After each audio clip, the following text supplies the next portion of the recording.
In 19th century America, we can't do it like nobody can we have. H. Holmes, the American Ripper and the Donner. Party can eat you alive, but they ain't got nothing on the blue eye. 6 Lizzie Borden in the bloody benders, but with the kissing cousins and a woman scorned. It's a crime of passion and illicit infatuation. Murdered with a butcher's keen blade. Yes, America can do murder like nobody can. Hey y'all, Jamie here with Country Diggers. Today we're going to go into The Bloody Century 2, More Tales of Murder in 19th Century America by Robert Wilhelm. He also does murderbygaslight.com website. And today we'll be talking about The Veiled Murderess. So stay tuned. The Veiled Murderess. In 1854, a woman calling herself Henrietta Robinson stood trial in Troy, New York, for poisoning a neighbor and his sister-in-law. Despite the judge's admonitions, she sat through the trial with her face covered by a black veil, hiding her appearance from the crowds of spectators who had come to watch. Everything about the defendant was a mystery.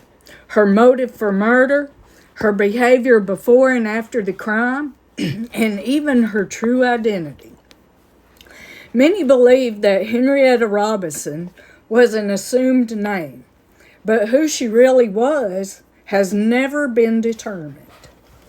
Date, May 25th, 1853. Location, Troy, New York. Victims, Timothy Lanagan and Catherine Lubee. Cause of death, poisoning. Accused, Henrietta Robinson. In the early 1850s, Henrietta Robinson was a well-known figure in Troy, New York. At first glance, she was a beautiful, refined young woman of means. But those who had close encounters with her knew Henrietta to be wild and unpredictable. She had an unfounded fear of persecution and was quick to take offense. Henrietta traveled heavily armed, pulling her revolver at the slightest hint of insult. According to biographer David Wilson, writing in 1855, she fancied that a gentleman who resided near her, in addition to his active participation in the general persecution that raged against her, had stopped the navigation of the Hudson River. She was found groping in the dark through the halls of public buildings, inquiring for the police office, and demanding of the authorities' assistance to protect her house, which all the time had remained unmolested and undisturbed. She wandered about the city at night, armed with her revolver, and presented it at the breast of one who had the curiosity to observe her movements. She sallied out at a very early hour in the morning, clad only in her night garments and arousing an acquaintance from sleep, requested the loan of a dress with the singular apology that she had forgotten her outward apparel on leaving home. Through these episodes, Henrietta kept her background a secret, or rather told stories so contradictory that none could be believed. Sometimes her father was a lord who had driven her from his castle. Sometimes she attributed her misfortunes to a wicked stepmother. Sometimes she was the daughter of a humble Irishman in Vermont. But always she was the target of a terrible conspiracy and lived in constant fear of its agents. In 1853, Henrietta lived in a cottage with a servant girl and an elderly gardener. On the corner opposite her cottage was a grocery store run by a man named Timothy Lanagan. He and his family lived in an apartment connected to the store, which sold alcohol and had a bar where the locals would congregate for music and dancing. Henrietta would send the gardener or the servant girl to Lanagan's store for provisions. Before long, these provisions included beer and sometimes brandy. These orders became so frequent that people in the neighborhood believed she must have been constantly inebriated. Eventually, she would come out herself and join the rowdies drinking at the bar in Lanagan's store. But the alcohol did not improve her disposition, and she would often be provoked by some real or imagined insult to draw her revolver. More than once, she had to be forcibly ejected from the building. On the morning of May 25, 1853, Henrietta purchased a quart of beer from Lanagan's store. 2 hours later, she went back and was drinking at the bar until she got into a heated argument with one of the patrons, and Mrs. Lanagan requested that she leave. At 1 o'clock, she returned and found Mr. and Mrs. Lanagan having dinner with Catherine Lubee, a sister-in-law of Mr. Lanagan's, who had been staying with them. They invited Henrietta to join them. After dinner, Henrietta offered to repay their kindness by treating them to a beer on her account. Mrs. Lanagan declined, but Mr. Lanagan and Miss Lubee agreed, and he went to get the beer. Henrietta also requested some sugar, which she said would make the beer taste better. There wasn't enough beer to fill all the tumblers, so Mr. Lanagan went for more. When he returned, he found that Henrietta had added the sugar to their glasses. At this point, Henrietta decided she did not want any beer and left the store. 2 hours later, Timothy Lanagan and Catherine Lubee were seized with a mortal sickness. They had been poisoned with arsenic. There was little doubt as to who was responsible. Mrs. Lanagan told the police what had happened in the store.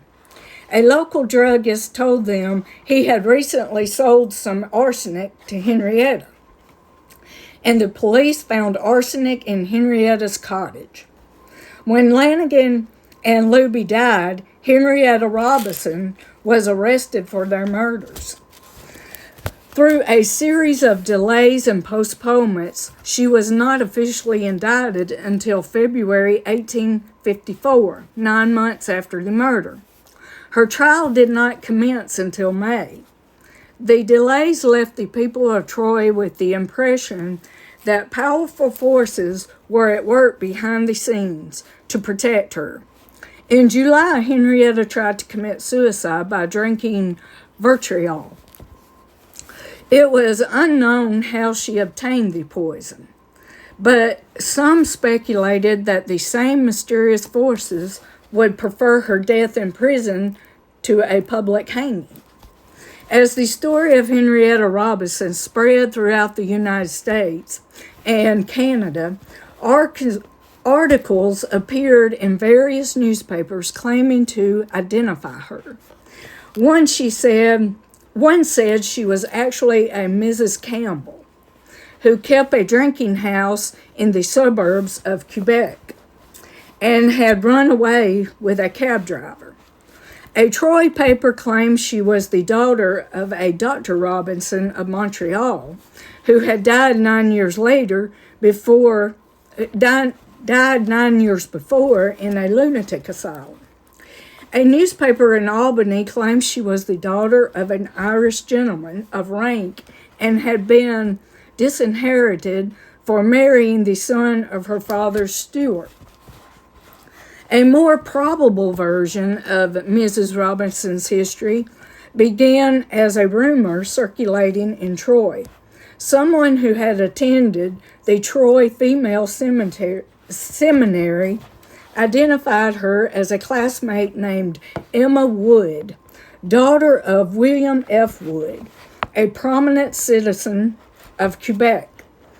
When the story was printed by the Troy Times, Mr. Wood sued the paper for libel.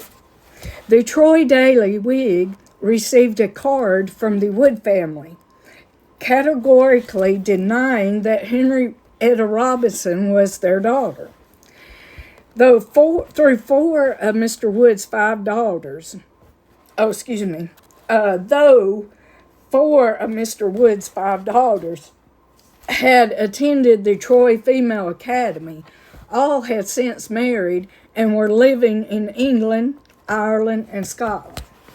The trial, May 22nd, 1854. The case finally came to trial nearly a year after the murder.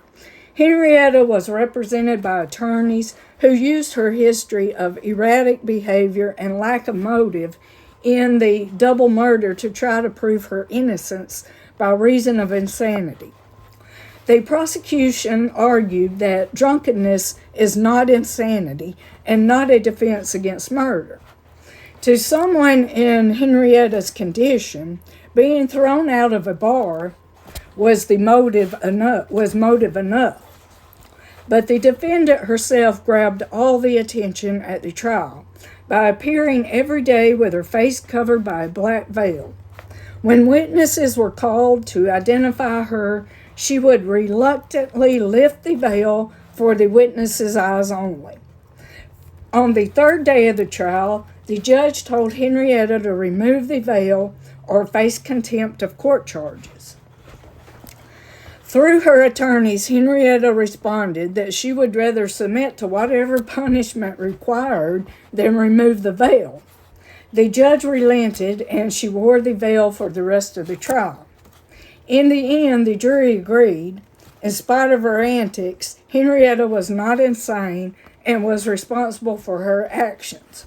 They found her guilty of first-degree murder. Upon reading the verdict, Henrietta jumped up and shouted, "Shame on you, Judge! Shame on you! There is corruption here. There is corruption in the court." Well, that can be applied today, too. But verdict, guilty of first-degree murder. Aftermath, appeals kept the case open for another year. But her attorney's request for a new trial was denied. On June 14, 1855, Henrietta was brought into court at the judge's request. She raised her veil as the sentence was read. She was sentenced to hang on the 3rd of August. As the execution date approached, the governor of New York received appeals from citizens throughout the state to spare her life. Whether at their urging or due to the influence of the unseen forces that seemed to protect Henrietta, the governor agreed to commute her sentence to life in prison. The news did not please Henrietta. She had made peace with God and was fully prepared to die. Sometime before the sentencing, she had been recognized again, this time as Charlotte Wood, another of Mr. Wood's daughters, who had attended the Troy Female Seminary. Many accepted this as her true identity, but Miss Robinson never confirmed it.